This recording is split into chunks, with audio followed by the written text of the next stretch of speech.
Can't you see what the real score is? Pinaglalaruan ka lang niya. Patuloy nitong sabi, pero pinaglalaruan lang nila Arnie ang kuko sa harapan nito. Showing Cyril how boring she is as a person. Why not stop all her act? Para makatulog na ako ulit habang hinihintay si Leandro, di ba? But her attention got caught by the USB that Cyril put on the table. Napabaling ang tingin niya rito. Now you're attentive.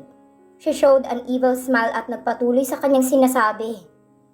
That USB contains the conversation he had with his friend before he decided to approach you, bitch. Laman niyan kung paano niya plinano ang lahat. Mula sa kung paano kanya kikidnapin hanggang sa kung paano kanya paiibigin. Hanggang sa mahulog ka sa kanya at aabandonahin sa huli. You are their sacrificial lamb, you little shit. Natigilan siya but she composed herself well para hindi nito isipin na apektado siya sa pinagsasabi nito. She managed to show her a grin. Are you done? You can go home now. Don't stress yourself too much, okay? I'll take care of my Leandro very well. One more thing. Don't stick your nose too much in business that doesn't need even a bit of your concern. Binalingan siya ni Cyril ng matalas na tingin, pero ngumiti ito kalaunan. Oh, okay. I won't explain further. By the way, ingatan mong USB na yan. Pagkatapos mo panoorin, ha? It's so precious kasi. Enjoy watching, bitch. Kung hindi lang sana sa grabing pagtitimpi niya na wag itong patulan, di sana nasa bunutan na niya ito. Bumalik na siya sa kwarto nang masiguro niya na nakalabas na ang babae sa bahay. Mahigpit niyang kinuyom ang USB at pinakatitigan iyon ng ilang segundo. What Cyril said is unexpected, and it doesn't make sense at all. Why do Leandro make such plan? Kinidnap lang naman siya nito para makuha nitong data ng kumpanya na kinuha ng papa niya. But out of curiosity, tumungo siya sa mesa kung nasaan ang laptop na palaging ginagamit nila ni Leandro sa tuwing nanonood sila ng movies sa kama bago matulog. Kinuha niya ito at umupo sa gilid ng kama. Unhurriedly, she inserted the USB. Dahil kung ano man ang posibleng mapanood at marinig niya. Pero mas mabuti nang alamin niya kung totoo bang sinasabi ng babaeng yun sa kanya. Mukhang isinadya lang talaga ng babae na pumunta sa mansyon para ihatid sa kanyang USB. She saw a single folder and held her breath as she clicked it. It's a video. Ayaw man niyang paniwalaan ang sinasabi ni Cyril, but something urges her to watch it. The video played. May harang ito sa side which means it's an installed secret cam. Leandro in his messy hair and raging eyes is holding a glass of wine habang may kaharap itong lalaki. Ilang minuto lang ang mga itong tahimik bago nilagay ni Leandro ang baso sa mesa nito. What's wrong? Grandpa is manipulating my life again. He wants me to marry this certain girl. It makes me mad, knowing that he'll do all he wants to do, and I'll end up being manipulated by him again. Makakaya kong sundin ang lahat, pero marriage is another story. Patuloy niyang pinanood at pinakinggan ang pag-uusap ng mga ito. Hindi niya namalayang na malisbis ng sariwang luha sa mga mata niya. Sobrang sikip ng dibdib niya dahil sa revelasyon nito sa sinabi ni Cyril kanina. So all along, all of this is planned? Wala talagang nakawan ng company's customer info na nangyari tulad ng sinabi niyang dahilan para gawin akong pain para sa papa ko. Ang totoong sadya niya pala ay paikutin ako at paglaruan dahil sa pagre-rebelde niya sa Don. Ako lang bang walang kaalam-alam sa lahat ng ito? She chuckled. How pathetic she is. Dahil napaniwala siya nito na totoong lahat ng pinapakita nito sa kanya na pagmamahal. Pagmamahal nga ba? They never talk about what their real relationship is. He didn't even court her yet they made love every night. A couple of times. Natigilan siya. Ano nga bang assurance niya na lovemaking nga ang tawag sa ginagawa nila? It could be as simple as that on his part. Nothing much. She had the sigh at mas lalo pang sumikip ang dibdib dahil sa naisip. She's really funny. Bakit nga ba hindi niya napansin na planado pala ang lahat ng ginagawa ni Leandro sa kanya? Is he really that excellent in acting? O sadyang tanga lang talaga siya? Mapakla siyang natawa sa naisip. Maybe it's the latter. Tanga nga talaga siguro siya. Hindi siya dapat umasa sa kahit ano, nor trusted him that easy. He did not promise her anything, just so he could get her. Kusang loob niyang ibinigay ang sarili rito. May consent niyang namagitan sa kanila. Not to mention na she even seduced him a couple of times bago may mangyari sa kanila. Napatulala siya. May kasalanan din siya sa sarili niya kung bakit nabitag siya nito. She's too soft-hearted. Kung sana, she made questions before going along with the situation. Eh di sana she's not that broke, like what she's feeling right now. Parang pinipiga ng sobrang higpit ang puso niya ngayon. Sobrang kirot nito. A knock at the door made her wipe her tears, na mas lalo nang nagunahan sa pagpatak. Leandro is at the door. She hurriedly yet silently put the laptop from where she found it earlier at kinuha ang USB na nakasaksak. Nang matapos ay humakbang siya pabalik sa kama. He might caught her crying, kaya madalian siyang nagtalukbong ng kumot para akalain nito na tulog pa siya. She stilled when she heard that the door opened. Naramdaman niya na lang na nasa tabi niya na ito. He circled his arms at her waist, then kissed her head. Good morning, my baby. Bumangon ka na. I did the groceries kasi naubusan tayo ng pagkain sa ref. I'll just make a quick breakfast tapos kain na tayo, ha? Minulat niya ang mga mata at nagkunwaring humikab. Then she nodded her head. Ayaw niyang magsalita at baka pumiyok lang siya. Okay then. Sumunod ka na rin sa akin mamaya. Kinintalan muna siya nito ng mabilisang halik sa labi bago ito nagdesisyong lumabas patungo sa kusina. Napahikbi siya. Sino mag-aakala na planado at kunwari lang ang lahat? Kung ganito ang pinapakita nito sa kanya. No one would. Same as what she's thinking the whole time. Maya-maya pa sumunod na siya rito. Sinigurado niya na hindi nito mahahalata ang pag-iyak niya. Leandro approached her as she arrived on the table. Agad nitong pinalibot ang mga bisig sa kanya at tinawaran siya ng mahigpit na yakap. She felt relieved and comfortable being in his arms. Napailing siya sa sarili pagkatapos ay parang binuhusan ng yelo na mabilis na kumalas mula sa pagkakayakap nito. Tumawa siya para hindi ito magtaka sa inakto niya. Let's eat. Lalamig na tong niluto mo. Ang sarap pa naman kahit sa tingin pa lang. Agad siyang pumesto sa upuan niya at nagsali na sa plato para kumain. Leandro looked at her like she's acting weird, which is totoo naman. She caught him still staring at her, kaya pinalakihan niya ito ng mga mata. What? Kumain ka na? Gutom na ako, mister. Ang tagal mo kasing dumating. Inirapan niya ang lalaki to divert his attention. Maya-maya pa kumain na rin ito. While looking at him this close, she wanted to punch him and ask him so many whys. But she stopped herself. Kahit ngayon lang, I'll spend my time with him na parang wala akong nalaman. Just for today. Pangungumbinsin niya sa sarili bago nginitian si Leandro habang tinatanaw itong maganang kumakain at pasimpleng tinitingnan ng gawin niya. She'll miss him for sure. Magdamag siyang tulala at naninikip ang dibdib habang iniisip kung ano nga bang nararapat gawin ngayong alam na niya ang katotohanan. She wants to confront him and shout at him for all his lies, but a big part of her doesn't want him to get hurt. Yeah, right. As if he'll get hurt. He planned all of this in the first place. Mapakla siyang napahalakak sa naisip. Ikaw na nga tong pinaglaruan. Ikaw pa tong nag-aalala na baka makasakit ka. Bravo, La Arnie. Panunuyan ang kabilang isip niya. Nakatulugan na niya ang kaguluhan na nadarama. Nang magising siya kinabukasan, she was spent and still heartbroken. It is still dark outside.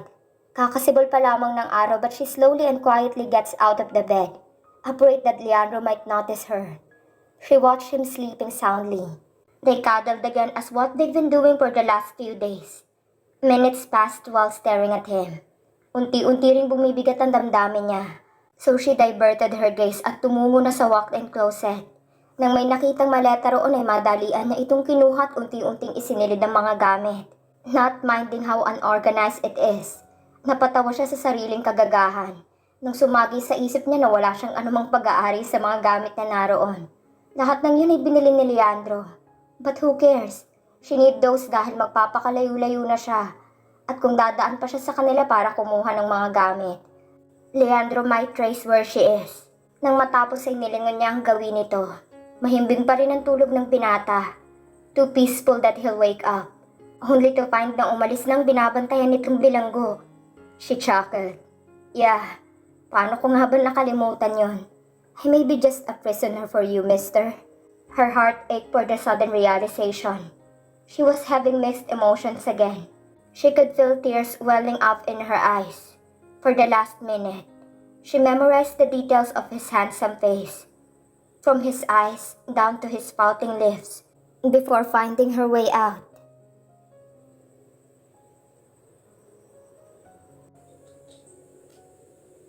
Leandro's POV. Ilang minuto ko nang pinakatitigan ng mga litratong nakapatong sa mesa ko ngayon. Kitang-kita sa mukha nitong kasiyahan habang hawak ang anak nito at katabi ang lalaking hawak ang kanyang balikat. Kaninang umaga lang ito ipinadala sa akin ng hard investigator. Kuhang mga ito sa airport na pinagkaguluhan kanina ng media. Bumukas ang pintuan at iniluwa noon ang bago kong sekretarya. Kaya nilagay ko na muna sa gilid ang mga litrato. Hindi ko alam kung pang ilang beses na ako nagpalit ng sekretarya. Unsatisfied ako sa performance ng mga ito. Kagaya na lang ngayon. Natapos mo na bang pinakompile ko sa'yo nung isang linggo? Kailangan ko yun ngayon para sa 6 p.m. meeting ko with Mr. Roman. Tanong ko rito habang hinihigop ang dinala nitong kape.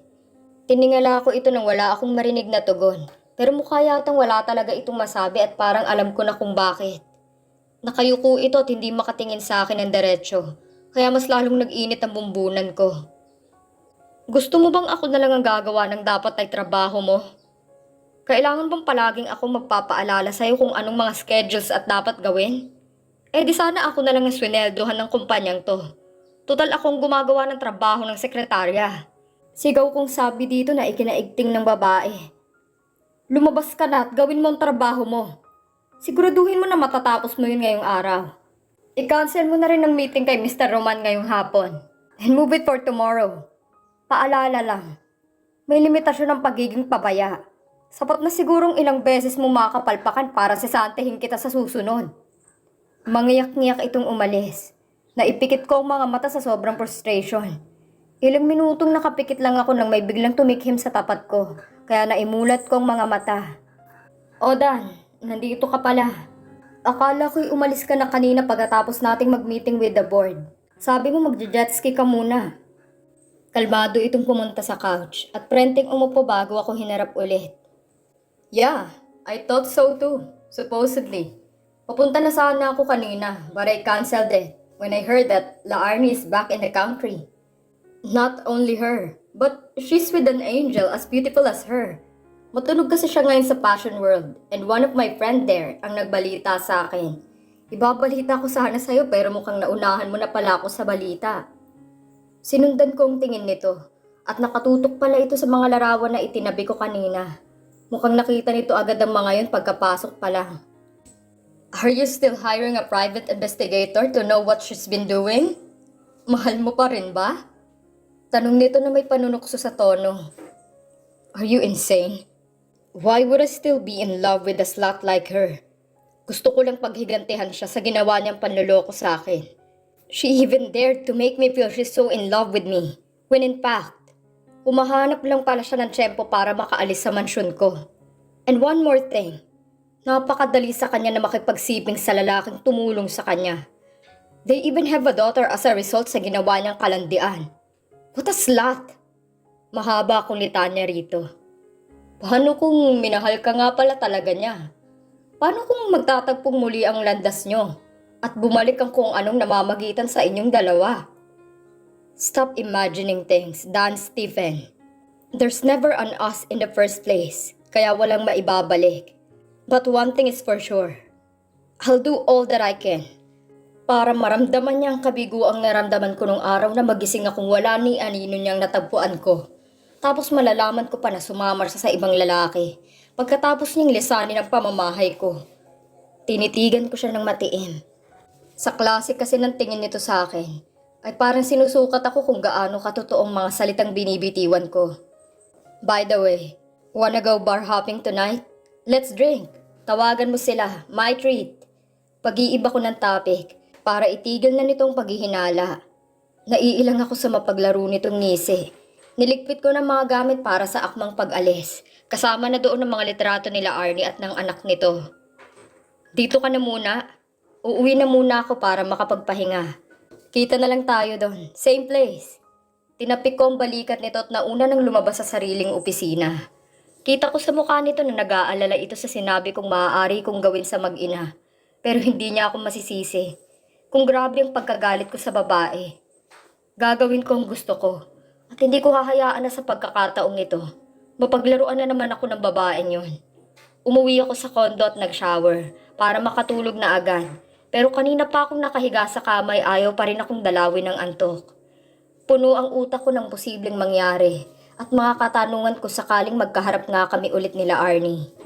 Kung kagaya pa rin ba dating epekto niya sa akin o wala na akong maramdaman dahil nabalot na ng galit ang puso ko para sa kanya. Matagal akong nakatitig lang sa kawalan na ikinagulat ko pa ng pagtingin ko sa orasan ay past 9 na pala. Bumangon na lamang ako sa pagkakahiga at tumungo ulit sa banyo para maligo. Nang makapagbihis na inilisan ko agad ang kondo at nag-drive papunta sa bar na napag-usapan. Kaagad ko silang nakita sa usual spot naming magkakaibigan.